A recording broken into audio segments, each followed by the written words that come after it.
अस्सलाम वालेकुम friends, welcome back our YouTube channel. तो आज हम डिस्कस करेंगे इंपॉर्टेंस ऑफ वाटर। तो सबसे पहले मैं ये क्लियर कर दूं कि पानी का ज़मीन का ज़्यादातर हिस्सा जो है वो पानी के साथ पानी से ढका हुआ रहता है। टू थर्ड टाइम जो टू थर्ड पार्ट इस अर्थ का वो किसके साथ कवर्ड है? पानी के साथ कवर्ड है। और जो ह्यूमन बॉडी है, ह्यूमन ऑर्गेनिज्म जो लिविंग ऑर्गेनिज्म है, उसका 70% जो वेट होता है, जैसे 70% जो होता है उसमें पानी होता है। और सबसे कम जो का परसेंटेज जो पानी का पाया जाता है वो सीड्स में और दूसरा बोन्स में पाया जाता है। और सबसे ज़्यादा जो पानी की परसेंटेज पाया जाता है वो किस में? ब्रेन्स में। ब्रेन सेल्स हैं उनमें पाया जाता है। वैसे तो नॉर्मली देखा जाए कि बॉडी के पार्ट जो भी सेल्स हैं, बॉडी के डिफरेंट पार्ट के जो सेल्स हैं उसमें 70% वाटर पाया जाता है, पानी पाया जाता है। बट जो ब्रेन सेल्स होते हैं उसमें 85% टू 90% जो है ना वो पानी पाया जाता है। और दूसरा जेली फिश में 99% जो है ना पानी प्रेजेंट होता है। उसका 99% जो वेट होता है वो पानी की वजह से होता है वेट। और उसके और जो अब वाटर की प्रॉपर्टीज़ के बारे में बात करें तो वाटर की बहुत सी डिफरेंट प्रॉपर्टीज़ हैं। पहले पहले देखते हैं इसकी पोलरिटी को। वाटर की पोलरिटी हाई, वाटर में हाई पोलरिटी होती है। The bonds which are found by the bonds which are found by the mutual sharing of electron between the two atoms is called the covalent bond। पहले पहले क्या clear करेंगे covalent bond कैसे बनता है? covalent bond बनता है जब शेयरिंग होती है दो एटम्स के बीच में इलेक्ट्रॉन की शेयरिंग होती है, फिर उसे कहते हैं हम covalent bond। The normally sharing of electron between the two atoms is form fairly equal and the covalent bond is non-polar। इसमें बताया गया है कि जो नॉर्मली जो शेयरिंग होती है इलेक्ट्रॉन्स की वो जो इक्वल होती है तो उसे हम क्या कहते हैं? Non polar. अगर देखा जाए कि जैसे दो आइटम है उनके एक इलेक्ट्रॉन वो एक आइटम शेयर कर रहा है, दूसरा आइटम एक इलेक्ट्रॉन, दोनों मतलब कैसे देखें? ये दोनों आइटम्स एक एक इलेक्ट्रॉन शेयर कर रहे हैं अपनी वैलेंस शेल कंप्लीट करने के लिए, तो उसे हम कहेंगे नॉन पोलर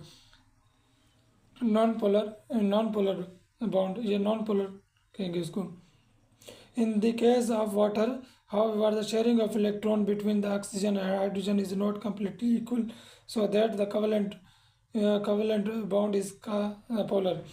तो नॉर्मली जो वाटर में देखा जाता है उनमें जो है ना इक्वल शेयरिंग ऑफ इलेक्ट्रॉन नहीं होती। तो इसमें क्या होता है कि हाइड्रोजन एक इलेक्ट्रॉन शेयर कर रहा है और ऑक्सीजन दो इलेक्ट्रॉन शेयर कर रहा है।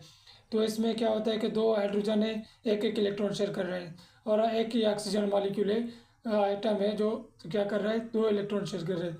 तो इक्वल शेयरिंग यहाँ पर नहीं हो रही, तो इसलिए कहेंगे पोलर। जो हाइड्रोजन जो वाटर में जो बॉन्डिंग होती है कोवलेंट बॉन्डिंग वो नॉन पोलर होती है, सॉरी पोलर होती है उसमें हाइड्रोजन में। Polar covalent bond of the polar covalent bond is a chemical bond which shared electron is a polar pull closer to the more electronegative items। इसमें क्या होता है कि पोलर कोवलेंट जो बॉन्ड बनता है वाटर मॉलिक्यूल में वो क्या करता है? जो वाटर मॉलिक्यूल को दोनों को पुल करता है टुगेदर, एक दूसरे के करीब करते हैं वाटर मॉलिक्यूल्स को। Make it partially negative and other item partially positive. उसमें क्या होता है कि एक जो उसका आइटम होता है पार्शली पॉजिटिव होता है, दूसरा पार्शली नेगेटिव होता है। This the hydrogen H2 water molecule में देखा जाए कि oxygen item actually as a slightly negative charge. तो वाटर मॉलिक्यूल में देखा जाए तो उसमें जो ऑक्सीजन का आइटम होता है उसमें क्या होता है? स्लाइटली नेगेटिव चार्ज होती है, और जो हाइड्रोजन आइटम होता है उसमें स्लाइटली पॉजिटिव चार्ज होती है। तो इसलिए जो हाइड्रोजन वाटर मॉलिक्यूल होता है H2 whole as a neutral, वो न्यूट्रल की तरह एक्ट करता है, क्योंकि स्लाइटली नेगेटिव चार्ज होती है हाइड्रोजन पे, स्लाइटली पॉजिटिव चार्ज होती है हाइड्रोजन पे, और स्लाइटली नेगेटिव चार्ज होती है ऑक्सीजन पे। तो ये न्यूट्रल बनाते हैं होल जो वाटर मॉलिक्यूल है। Because of this is the polarity of the water molecule that make it as an excellent universal solvent for the polar substance। ये जो पोलरिटी होती है वाटर मॉलिक्यूल में से ये वाटर मॉलिक्यूल क्या बनाती है? Excellent universal solvent. polar substance. Ionic compounds or electrolytes can be easily dissolved in water. जो ionic substance होते हैं वो वाटर में easily dissolve हो जाते हैं. And the non-polar substance have charge group in their molecules can also dissolve in water. जो non polar substance होते हैं वो भी इजीली वाटर में डिजोल्व हो जाते हैं.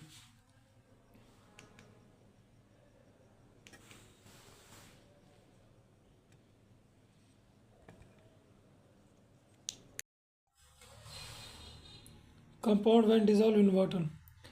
Dissociation into positive and negative ion and are in the more favorable state to react with the molecule, and this is the reason why the chemical reaction in the living being occurs in aqueous medium. वो क्या होता है जब water में जो electrolytes होते हैं जो भी जो नॉन पोलर सब्सटेंस होते हैं जब डिजोल्व होते हैं वाटर में तो उनमें क्या होता है वाटर में डिजोल्व हो जाते हैं. एक होता है पॉजिटिव आयन दूसरे होते हैं नेगेटिव आयन में डिजोल्व हो जाते हैं. इसलिए जो है ना वाटर को इसलिए कहते हैं कि लिविंग ऑर्गेनिज्म में जो वो केमिकल रिएक्शन होते हैं वो एक्वस मीडियम उनके लिए मोस्ट है. Hydrogen bonding.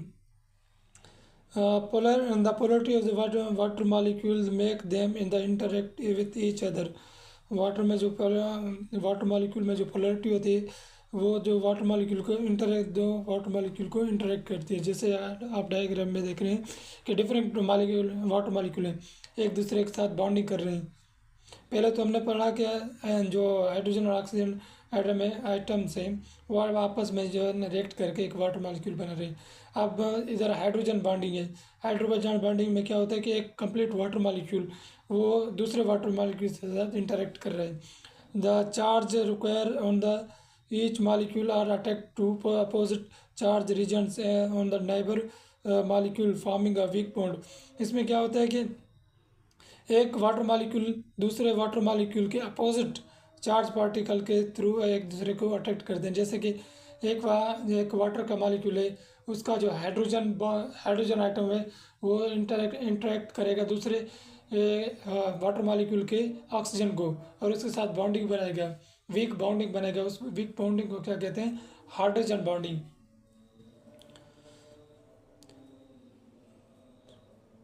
The positive charge region in the special type of the bonding always H.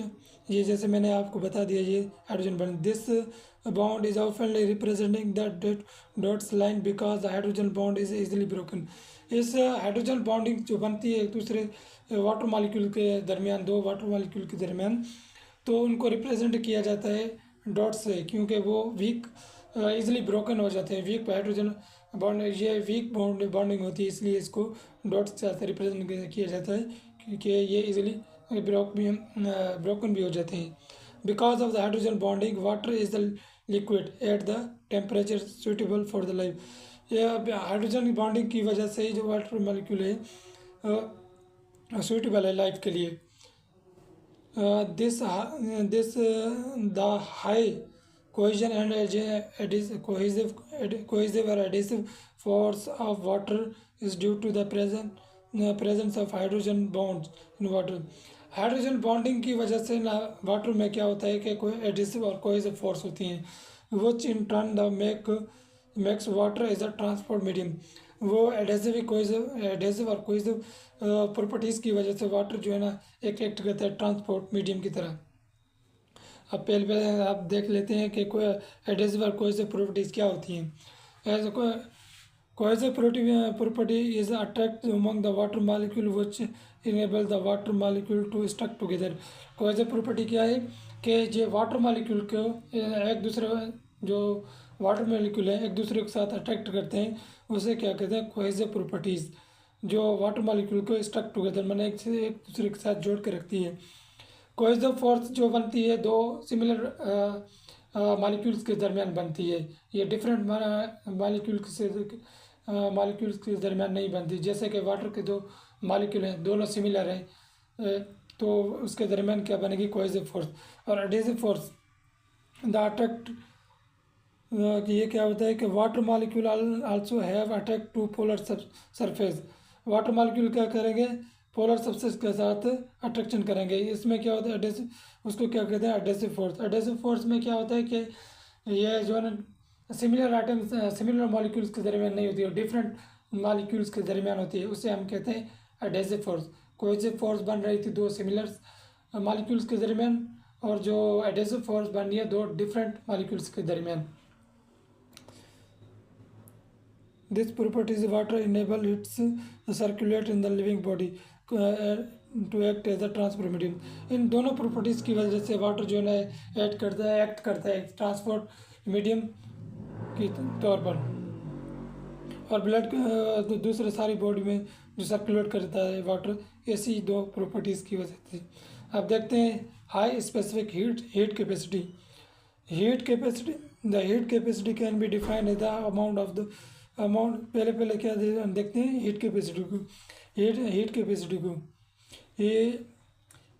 Capacity can be defined the amount of the heat required to minimum increase in the temperature of substance. Heat capacity की definition ये है कि minimum amount of, maximum क्या होता है, amount of the heat required होती है, थोड़ा सा उसका टेम्परेचर इंक्रीज करने के लिए वाटर का उसे कहते हैं heat capacity. The specific heat capacity of water can be represented as the number of calories required to rise the temperature of 1 gram of water up to the 1 centigrade। इसमें अगर ये स्पेसिफिक हीट कैपेसिटी को देखा जाए तो इसमें क्या define किया गया है कि amount of the heat, amount of the calories required to the, मतलब कि amount of the calories required होती है 1 gram of the water to raise the 1 centigrade. इसमें ऐसे देख लें कि जितनी भी अमाउंट ऑफ कैलोरीज रिक्वायर होती हैं, तो 1 ग्राम ऑफ द वाटर का राइज करने के 1 सेंटीग्रेड, उसे कहते हैं स्पेसिफिक हीट कैपेसिटी। एक 1 कैलोरीज में कितने होते हैं, 4.18 जूल्स होते हैं। Water has relatively very high heat capacity than other substance due to its hydrogen bonding। Water में क्या होते हैं, हाई हीट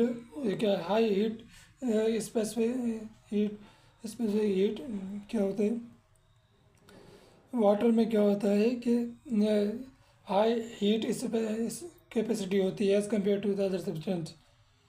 क्यों होती है, हाइड्रोजन बॉन्डिंग क्यों होता है, because much of the heat absorb by the water to utilize in the breakdown of the hydrogen bonding there does not make the manifesto itself to rise the temperature of water।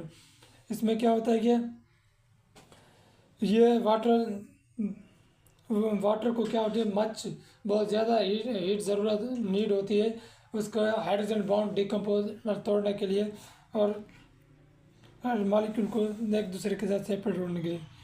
अब इसका water जो क्या water इस heat capacity की वजह से water क्या करता है टेम्परेचर स्टेबलाइजर। बॉडी के अंदर जो टेम्परेचर, ह्यूमन बॉडी के अंदर देखा जाए तो वाटर एक्ट करता है टेम्परेचर स्टेबलाइजर। बॉडी को टेम्परेचर को मेंटेन रखने के लिए वाटर की ज़्यादा नीड होती है। हाई हीट ऑफ वेपराइजेशन को आप देख लेते हैं। Heat of vaporization is the amount of heat required to convert the unit of mass liquid into the gases form. Heat of vaporization को हम ऐसे डिफाइन करते हैं कि amount of the heat required होती है कन्वर्ट करने के लिए क्या, वाटर मॉलिक्यूल को गैसेस फॉर्म में, उसे हीट ऑफ वेपराइजेशन कहते हैं। Heat of vaporization of water is represented by the number of the calories absorb पर ग्राम ऑफ वेपराइजेड। इसमें क्या हीट वेपराइजेशन ऑफ वाटर को इस तरह रिप्रेजेंट किया जाता है, नंबर ऑफ कैलोरीज जो ऑब्जर्व होती हैं 1 ग्राम ऑफ वाटर में 1 ग्राम ऑफ वाटर को वेपराइज में कन्वर्ट करने के लिए। जो इधर स्पेसिफिक नंबर लिखे गए हैं जैसे कि 574 कैलोरीज पर ग्राम। वाटर को वेपराइज करने के लिए कितनी कैलोरीज रिक्वायर्ड होती हैं, 574 कैलोरीज रिक्वायर्ड होती हैं 1 ग्राम ऑफ वाटर को वेपराइज करने के लिए। तो वाटर की high vaporization, high heat of vaporization होता है water. The high heat of vaporization mean that the large amount of the heat can be lost with the minimal loss of water from the body. इसमें क्या होता है कि high heat vaporisation में की वजह से जो ना large amount of energy lost होती है सिर्फ स्मॉल वाटर लॉस के लिए from the body. This high heat of vaporization of water that gives animal the efficient way to release the excess of body heat in a hot environment। इसी high heat of vaporisation की वजह से animals जो है ना lot of heat release करते हैं hot environment में, लॉट ऑफ हीट रिलीज करते हैं, उसके लिए हीट रिलीज करते हैं स्मॉल अमाउंट ऑफ वाटर में।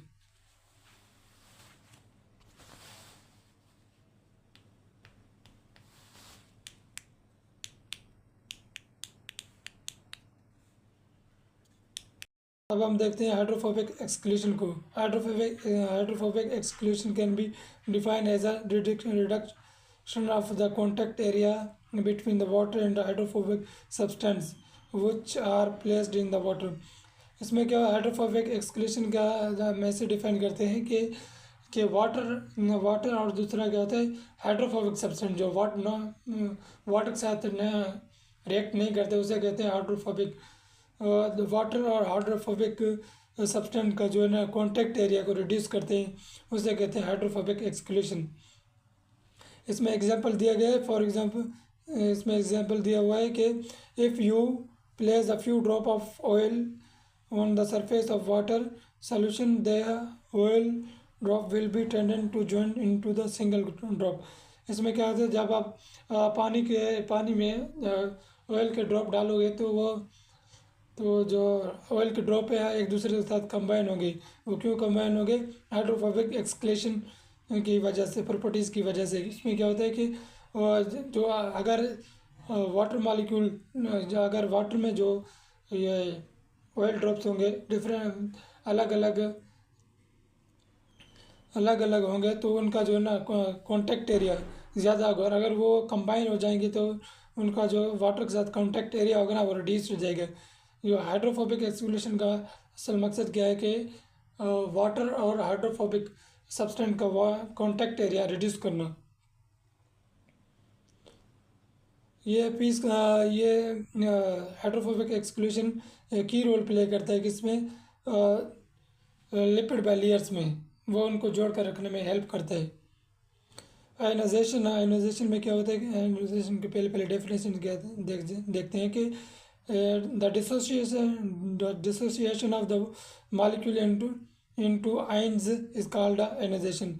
इसमें क्या होता है कि आयनाइजेशन में क्या होता है कि आयनाइजेशन को इस तरह डिफाइन किया जाता है कि जो मॉलिक्यूल टूट जाए, एक दूसरे से अलग अलग डिसोसिएट हो जाए, तो उसे हम कहते हैं आयनाइजेशन। जैसे कि पॉजिटिव और नेगेटिव में बन जाते हैं, एक मॉलिक्यूल डिकम्पोज होकर पॉजिटिव आयन और नेगेटिव आयन में हो जाता है, उसे कहते हैं ionization. When the water molecule ionize, it release an equal number of positive hydrogen and negative hydroxyl group। जब वाटर मॉलिक्यूल डिकम्पोज हो जाए, टूटता है, तो equal number of charge release करता है। एक होता है, एक वाटर मॉलिक्यूल डिकम्पोज हो जाता है जैसे कि एक पॉजिटिव चार्ज में हाइड्रोजन आइटम में और दूसरा नेगेटिव चार्ज में हाइड्रोक्सल ग्रुप हाइड्रोक्सल आयन में। इसमें ऐसे नहीं होता कि वाटर मॉलिक्यूल डिकम्पोज हो जाता है एक ऑक्सीजन में अलग, हाइड्रोजन में, दो हाइड्रोजन में अलग, ऐसे नहीं। इसमें होता है कि एक हाइड्रोजन में आयन बनाता है, दूसरा हाइड्रोक्सल आयन बनाता है, equal amount of charge release करता है। This reaction is reversible, but the equilibrium is maintained at the 20 centigrade. ये रिएक्शन जो वाटर मॉलिक्यूल आयनाइज में टूट जाता है, फिर दोबारा से ही वो जो है ना वाटर मॉलिक्यूल बना सकता है। पर ये वाटर मॉलिक्यूल का जो बनना और टूटना इक्विलिब्रियम जितने अमाउंट में, इक्विलिब्रियम का ऐसे में आप समझ लें कि 20 सेंटीग्रेड में जो है ना वाटर मॉलिक्यूल जितने ही बनते हैं उतने ही टूटते हैं। the H and H positive and OH negative an effect, and they take part in the many of the reaction that occurs in the cell. It helps to maintain and the charge of the pH. ये water molecule क्या करते हैं, ionization जो water molecule के अंदर जो ionization होती है वो मेंटेन करते हैं pH in the body, pH का काम भी करते हैं. Lower density of ice, ice floated on the water, this is because is a less dense than water. Why ice जो है ना फ्लोटेड करती है, वह पानी के ऊपर उतरती है. क्यों उतरती है, इसका मतलब, इसका मकसद ये होता है, या मतलब ऐसे समझ लें आप कि वाटर की डेंसिटी हाई होती है और जो आइस की डेंसिटी वो लो होती है, इसलिए आइस जो है ना आइस उतरती है उसके अंदर पानी के ऊपर, उसमें डिप नहीं होती.